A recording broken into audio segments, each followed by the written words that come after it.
नमस्कार, आप देख रहे हैं संस्कृति टीवी।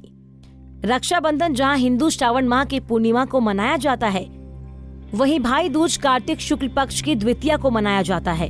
भाई दूज दीपावली के 5 दिनी महोत्सव का अंतिम दिन होता है।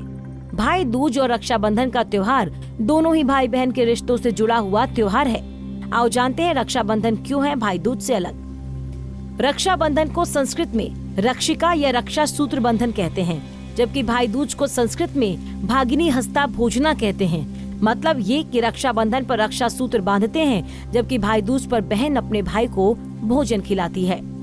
रक्षाबंधन के दिन बहनों का खास महत्व होता है। विवाहित बहनों को भाई अपने घर बुलाकर उससे राखी बंधवाता है और उसे उपहार देता है, जबकि भाई दूज के दिन बहनें अपने भाई को अपने घर बुलाकर उसे तिलक लगाकर उसकी आरती उतारकर उसे भोजन खिलाती हैं। मतलब ये कि रक्षाबंधन पर बहनें अपने भाई को राखी बांधती हैं, जबकि भाई दूज पर सिर्फ तिलक लगाया जाता है। रक्षाबंधन रक्षा सूत्र मौली या कलावा बांधने की परंपरा का ही एक रूप है, जबकि भाई दूज में ऐसा नहीं है। भाई दूज किसी अन्य परंपरा से निकला त्योहार नहीं है। रक्षाबंधन का प्रारंभ जहाँ इंद्र, राजा बलि और श्री कृष्ण के कारण हुआ था, वहीं भाई दूज का त्योहार यमराज के कारण हुआ था। इसीलिए इसे यम द्वितीया भी कहते हैं। रक्षाबंधन पर महाराजा बलि की कथा सुनने का प्रचलन है, जबकि भाई दूज पर यम और यमुना की कथा सुनने का प्रचलन है। रक्षाबंधन पर मिठाई खिलाने का प्रचलन है, जबकि भाई दूज पर भाई को भोजन के बाद पान खिलाने का प्रचलन है।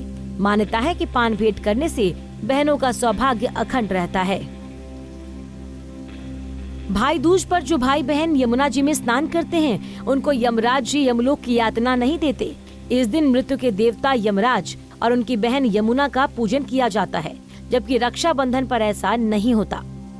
रक्षाबंधन को राखी का त्योहार भी कहते हैं और इसे दक्षिण भारत में नारियल पूर्णिमा के नाम से अलग रूप में मनाया जाता है, जबकि भाई दूज के कई प्रांत में नाम अलग अलग हैं, लेकिन ये त्योहार भाई और बहन से ही जुड़ा हुआ है। भाई दूज एक ऐसा त्योहार है जो संपूर्ण भारत में मनाया जाता है, जबकि रक्षाबंधन कुछ प्रांतों में ही प्रचलित है, क्योंकि कुछ प्रांतों में श्रावण पूर्णिमा को भाई बहन से जोड़कर नहीं मनाया जाता। कर्नाटक में इसे सौदरा बिदिगे के नाम से जानते हैं, तो वही बंगाल में भाई दूज को भाई फोटा के नाम से जाना जाता है। गुजरात में भौ या भय बीज, महाराष्ट्र में भाव बीज कहते हैं, तो अधिकतर प्रांतों में भाई दूज। भारत के बाहर नेपाल में इसे भाई टीका कहते हैं। मिथिला में इसे यम द्वितीया के नाम से ही मनाया जाता है। दोस्तों, उम्मीद है आपको हमारी ये जानकारी पसंद आई होगी। ऐसी ही धर्म और आस्था से जुड़ी जानकारी के लिए देखते रहिए संस्कृति टीवी। धन्यवाद।